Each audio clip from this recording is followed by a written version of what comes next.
How dare you TDP, how dare you to do like that. అరగంట సేపు నాగేశ్వర్ గారి మీద మాట్లాడాల్సిన అవసరం ఉందా ఒక రాష్ట్ర డిప్యూటీ సీఎంకి? అందరికీ నమస్తే.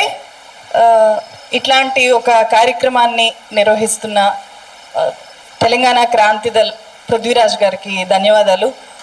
మనమందరం కూడా ఈరోజు ఇక్కడికి సార్కి సంఘీభావం తెలియజేయడానికి వచ్చాము.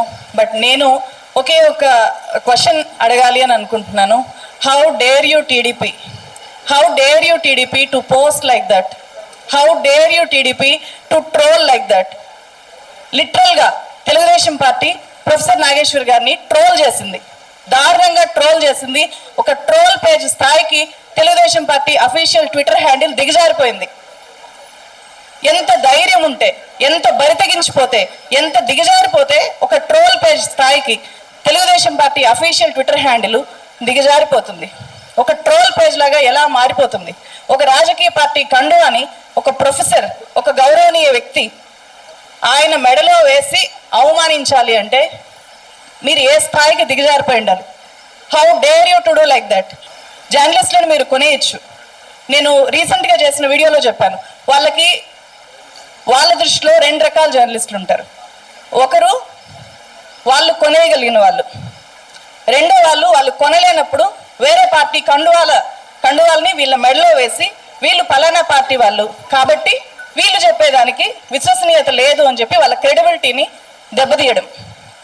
ఇక్కడ వాళ్ళు కొనలేని వాళ్ళు ఎవరైతే ఉంటారో వాళ్ళ మెడలో ఇట్లాంటి కండువాలు వేస్తారు. సో మీ అందరి ముందు ప్రొఫెసర్ గారికి నా రిక్వెస్ట్ ఏంటంటే, మీరు డిఫమేషన్ కేసు వేయండి సార్. అట్లా చేయడానికి వీల్లేదు. అది మన ఆత్మగౌరవాన్ని దెబ్బకొట్టడం. అంతేకాకుండా భవిష్యత్తులో ఏ జర్నలిస్ట్ కూడా ధైర్యం చేసి తన అభిప్రాయాలను లేకపోతే ఒక నిజాన్నో చెప్పకుండా చేయడానికి ఇట్లాంటి చర్యలు దారితీస్తాయి. చాలాసార్లు నాకు కూడా అదే అనుభవం అయింది.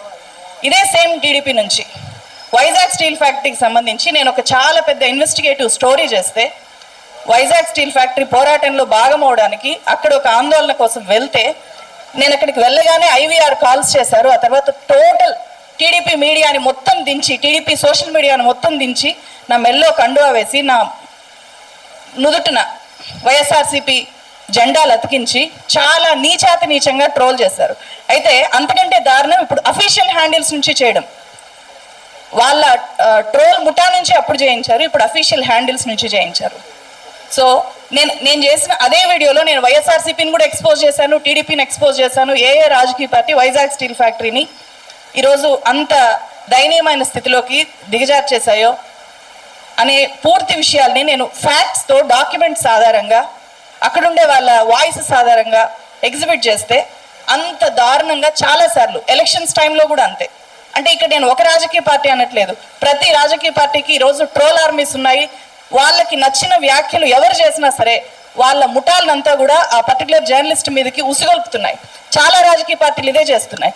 ఇక్కడ వాళ్ళు వ్యవస్థీకృతంగా ఇట్లాంటి అటాక్స్ చేస్తుంటే మనం నిస్సహాయంగా ఉండిపోవాల్సి వస్తుంది.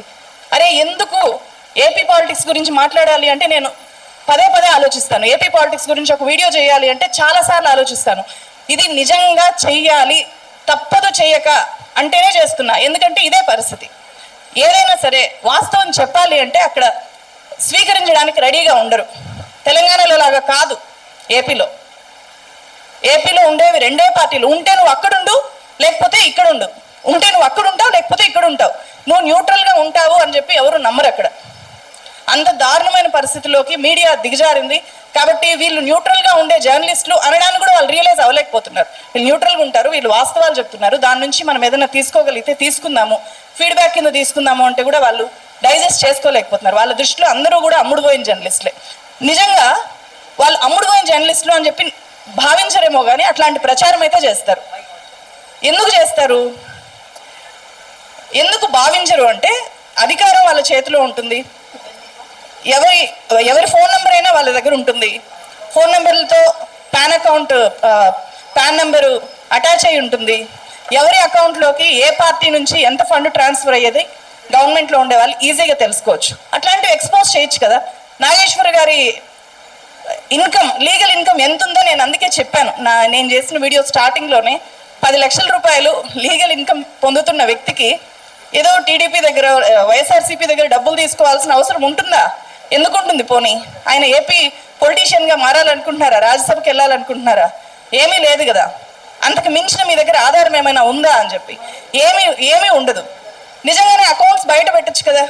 పలానా పార్టీ నుంచి పలానా వ్యక్తికి ఇంత ట్రాన్స్ఫర్ అయింది అని చెప్పి తెలుసుకోలేవా? గవర్నమెంట్లో ఉండే వాళ్ళు తెలుసుకోలేరా? చెప్పచ్చు కదా. అట్లా ఎప్పుడు చెప్పరు, ఎందుకంటే చెప్పలేరు. ఫస్ట్ ఒక జర్నలిస్ట్ మీద తీవ్ర స్థాయిలో అటాక్ జరుగుతోంది అంటే ఆల్రెడీ అన్ని రాజకీయ పార్టీలు ఆ జర్నలిస్ట్ని కొనేయడానికి, వాళ్ళ వైపు తిప్పుకోవడానికి ప్రయత్నాలు చేస్తుంటాయి. ఆ ప్రయత్నాలకి లొంగనప్పుడు దాడులు చేస్తాయి. ఇది నాకు చాలా చాలా ప్రాక్టికల్ ఎక్స్పీరియన్స్.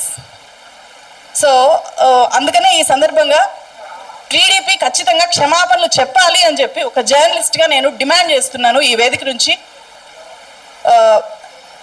వాళ్ళు క్షమాపణలు చెప్పి వాళ్ళు ట్విట్టర్లో పోస్ట్ చేసిన ఆ పర్టికులర్ పోస్ట్ రిమూవ్ చేయకపోతే కనుక ఖచ్చితంగా సార్ని డిఫమేషన్ కేసు వెయ్యాలి అని చెప్పి రిక్వెస్ట్ చేస్తున్నా. ఇక్కడ ఇంకొక విషయం కూడా చెప్పాలి.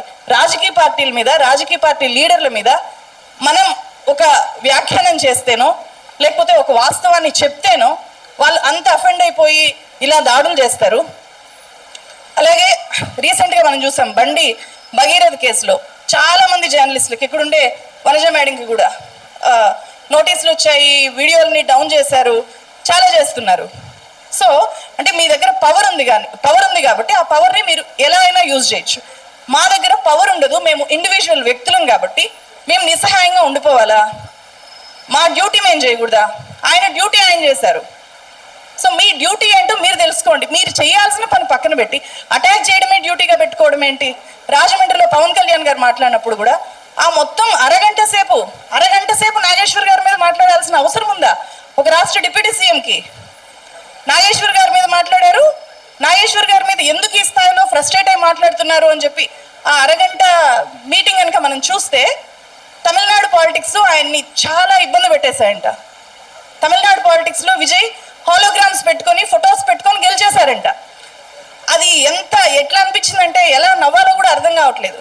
కనీసం ఆ మాత్రం దాన్ని రివ్యూ చేసుకోలేకపోయారా? విజయ్ హాలోగ్రాములు పెట్టుకొని గెలిచేశాడా? విజయ్ మక్కలు ఈయక్కం అని చెప్పి ఒక ఆర్గనైజేషన్ 2009లో మొదలు పెట్టాడు ఆయన. ప్రతి విలేజ్ని టచ్ చేశాడు, ప్రతి విలేజ్లో వాలంటీర్స్ని బిల్డ్ చేశారు, పెద్ద నెట్వర్కింగ్ చేశారు. అసలు వాస్తవాల్ని పక్కన పెట్టేసి హాలోగ్రాములు పెట్టుకొని గెలిచేశాడు. నేను కూడా హాలోగ్రాములు పెట్టుకొని ఉండుంటే రోడ్ల మీదకి రాకుండా గెలిచిపోయేవాన్నేమో, ముఖ్యమంత్రి అయిపోయేవాన్నేమో అనే ఫ్రస్ట్రేషను కనిపించింది. దాన్ని కవర్ చేసుకోవడానికి, అంటే వాళ్ళ పార్టీలో వాళ్ళు కూడా అలా ఫీల్ అవుతున్నారంట. దాన్ని డైవర్ట్ చేయడానికి ఏమైనా ప్రొఫెసర్ నాగేశ్వర్ గారి ఇష్యూని వాళ్ళు ముందు పెట్టి వాళ్ళ విత్ ఇన్ ద పార్టీని ఒక యాక్టివేట్ చేయడానికి ఎప్పుడు ఒక్కొక్క మూమెంట్ కావాలి కదా. సో ప్రజా సమస్యల మీద మూమెంట్ చేయలేరు కాబట్టి ఇలాంటి ఒక ఇష్యూని ఏమైనా తీసుకున్నారేమో అని కూడా అనిపించింది నాకు. Thank you so much.